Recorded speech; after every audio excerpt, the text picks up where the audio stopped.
বন্ধুরা, আমার চ্যানেলে আপনাদের স্বাগত। আগের ভিডিওতে আমি বলেছিলাম আপনি সারা জীবন কিভাবে একটা ভালো হেলথ এনজয় করতে পারবেন। এবার সেই ভালো হেলথ এনজয় করার জন্য কিভাবে আপনি ভালো খাবার দাবার চুজ করবেন, কিভাবে ভালো খাবার দাবার খাবেন, আজকের ভিডিওতে সেটাই আমরা আলোচনা করব। আপনি আপনার নিজের ডায়েট প্ল্যান নিজেই কিভাবে তৈরি করতে পারবেন। ফার্স্ট পয়েন্ট হচ্ছে ফ্লেক্সিবিলিটি। ফ্লেক্সিবিলিটি মানে কি?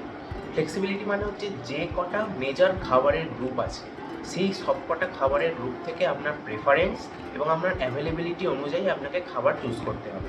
মেজর খাবারের গ্রুপস বলতে যেমন ডেয়ারি প্রোডাক্টস, খুব ভালো প্রোটিনের প্রোডাক্টস, তারপর দানা শস্য, বাদাম, বীজ, ভেজিটেবলস, ফ্রুটস, সমস্ত খাবারের গ্রুপ থেকে আপনাকে নিজের প্রেফারেন্স অনুযায়ী, নিজের অ্যাভেলেবিলিটি অনুযায়ী আপনাকে খাবার চুজ করতে হবে। সেকেন্ড পয়েন্ট হচ্ছে আপনার ব্যালেন্স। ব্যালেন্স কি? ব্যালেন্স মানে হচ্ছে আপনি যে খাবার দাবার চুজ করছেন সেই খাবার দাবারটা আপনাকে সঠিক মাত্রায় এবং সেই খাবার দাবারের মধ্যে কত ক্যালোরি আছে সেটা দেখে আপনাকে চুজ করতে হবে। খুব বেশি খাবার খেয়ে ফেললে বা খুব কম খাবার খেলে বিভিন্ন নিউট্রিশনাল প্রবলেম আসতে পারে। তাই আপনি যে খাবার দাবারের ক্যালোরিটা, প্রত্যেকটা খাবারে যে ক্যালোরি থাকে সেই অনুযায়ী আপনাকে ক্যালোরি নির্বাচন করে খাবার খেতে হবে। এবার ক্যালোরিটা নির্বাচন করবেন কীভাবে?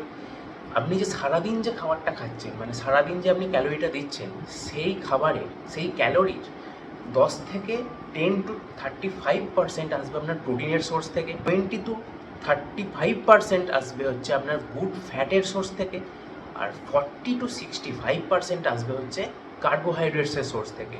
আমি ওপরে স্ক্রিনে লিখে দেবো। এবার আপনি বুঝবেন কি করে যে এই পার্সেন্টেজগুলো বুঝবেন কি করে? ধরুন আপনি সারাদিনে 2000 বা 2500 ক্যালোরির খাবার খাচ্ছে, আমি সাপোজ 2500 ক্যালোরির খাবার খাচ্ছে ধরে নিলাম। তো 2500 ক্যালোরির মধ্যে তার 10-35% ক্যালোরি আসবে প্রোটিনের সোর্স থেকে, 20-35% ক্যালোরি আসবে গুড ফ্যাটসের সোর্স থেকে, অ্যান্ড 40-65% ক্যালোরিজ আসবে কার্বোহাইড্রেটসের সোর্স থেকে। এবার আপনি বুঝবেন কী করে যে আপনার সারাদিনে কত ক্যালোরি দরকার আপনার শরীর অনুযায়ী? কিছুই নয়, আপনি গুগলে গিয়ে সার্চ করবেন মেনটেন্যান্স ক্যালোরি। প্রথমেই যে লিঙ্কটা আসবে সেটায় ক্লিক করবেন। ক্লিক করার পর আপনার এজ, আপনার বডি হাইট অ্যান্ড আপনার বডি ওয়েট দেবেন, আপনার সারাদিনে কত ক্যালোরি দরকার সেটা এখন চলে আসবে। আপনি সারাদিনে কত ক্যালোরি আপনার দরকার সেখান থেকে পেয়ে গেলেন। এবার আপনি সেই অনুযায়ী পার্সেন্টেজ অনুযায়ী আপনি খাবার চুজ করুন, প্রোটিন, কার্বোহাইড্রেট, ফ্যাটসের খাবার চুজ করুন, আপনার খুব সুবিধা হবে এটা করতে। এবার মেনটেন্যান্স ক্যালোরি মানে কি? মেনটেন্যান্স ক্যালোরি মানে হচ্ছে আপনার এখন যা বডি ওয়েট আছে সেই বডি ওয়েটে কত ক্যালোরি দিলে আপনার বডি ওয়েটটা একই জায়গায় স্থির থাকবে, বাড়বেও না কমবেও না। এবার যদি আপনি চাইছেন ওয়েট লস করতে, তাহলে সেই মেনটেন্যান্স ক্যালোরি থেকে কিছু 200 বা 300 ক্যালোরি কম খাবার খেতে হবে, আর যদি চাইছেন ওয়েট গেইন করতে তাহলে 200 বা 300 ক্যালোরি বেশি খাবার খেতে হবে। খুব সিম্পল। 3 নম্বর পয়েন্ট হচ্ছে লাইকেবিলিটি। লাইকেবিলিটি মানে হচ্ছে আপনার পছন্দযোগ্যতা। মানে আমি যদি আপনাকে বলি যে একটা খাবার খেতে, কিন্তু আপনার সেই খাবারটা পছন্দ নয়, আপনাকে জোর করে দায়ে পড়ে খেতে হচ্ছে, আপনি সেটা কদিন মেনটেন করতে পারবেন? লং টার্ম মেনটেন করতে পারবেন না।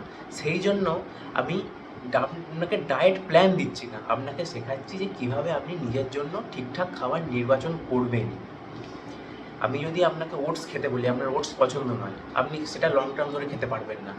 আপনি ওটসের জায়গায় সেম নিউট্রিশনাল ভ্যালুর অন্য কিছু খাচ্ছেন, তাহলে আপনি আপনার পছন্দ অনুযায়ী সেটাকে অনেক দিন পর্যন্ত লং টার্ম ধরে সাস্টেন করতে পারবেন, তাই না? আপনাকে খাবার এমন চুজ করতে হবে যেটা আপনার খেতে ভালো লাগবে, বোরিং লাগবে না, and at the same time আপনার হেলথের জন্যও ভালো হবে। পয়েন্ট হচ্ছে বাজেট। অবশ্যই আপনাকে আপনার খাবার চুজ করতে হবে আপনার বাজেট অনুযায়ী। অন্যজনের দেখে ফ্যান্সি ডায়েট নিতে গেলে আপনার বাজেটে কিন্তু অসুবিধা হবে। আপনার যতটা বাজেট, আপনার যতটা ক্যাপাসিটি, সেই অনুযায়ী আপনি খাবার চুজ করুন। কারণ আপনাকে প্রতিটা মেজার গ্রুপে আমি বলে দিয়েছি, সেই মেজার গ্রুপ থেকে আপনার যেটা ক্যাপাসিটি সেই অনুযায়ী খাবার চুজ করুন। বাজেটের বাইরে গিয়ে কোনোদিন খাবার চুজ করার কোনো দরকার নেই।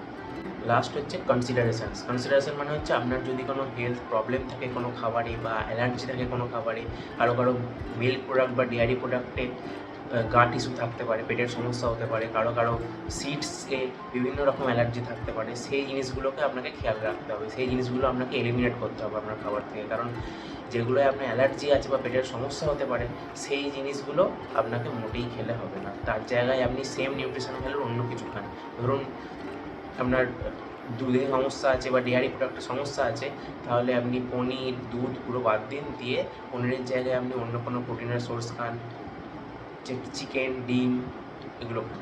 লাস্ট হচ্ছে ফাইবার। আপনাকে প্রত্যেকটা মিলের সাথেই চেষ্টা করতে হবে কিছু কিছু কিছু কিছু করে ফাইবার জাতীয় ফুড নেওয়ার।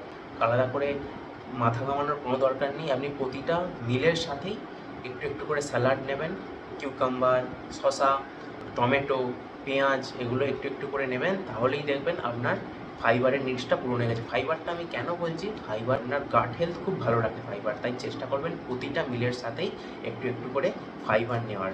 ফাইবার মানে হচ্ছে জাস্ট আপনি স্যালাড অ্যাড করবেন প্রতিটা মিলের সাথেই, আর স্ন্যাক্সে আপনি ফ্রুটস খাচ্ছেন, সেখান থেকে গুড অ্যামাউন্ট অফ ফাইবার চলে যাচ্ছে। এই হচ্ছে আজকের ভিডিও। আমি শেখালাম যে কীভাবে আপনি নিজের জন্য সঠিক খাবার নির্বাচন করবেন, কারণ একটা ডায়েট প্ল্যান কোনো দিন কারোর জন্য সাস্টেন হতে পারে না। লং টার্ম কোনো একটা ডায়েট প্ল্যানই কারোর জন্য সাস্টেন হতে পারে না। আপনাকে শিখতে হবে আপনি নিজে কীভাবে ডায়েট প্ল্যান তৈরি করতে পারবেন নিজের থেকে। আজকের ভিডিওতে এতটুকুই, দেখা হচ্ছে পরের ভিডিওতে। Thanks for watching.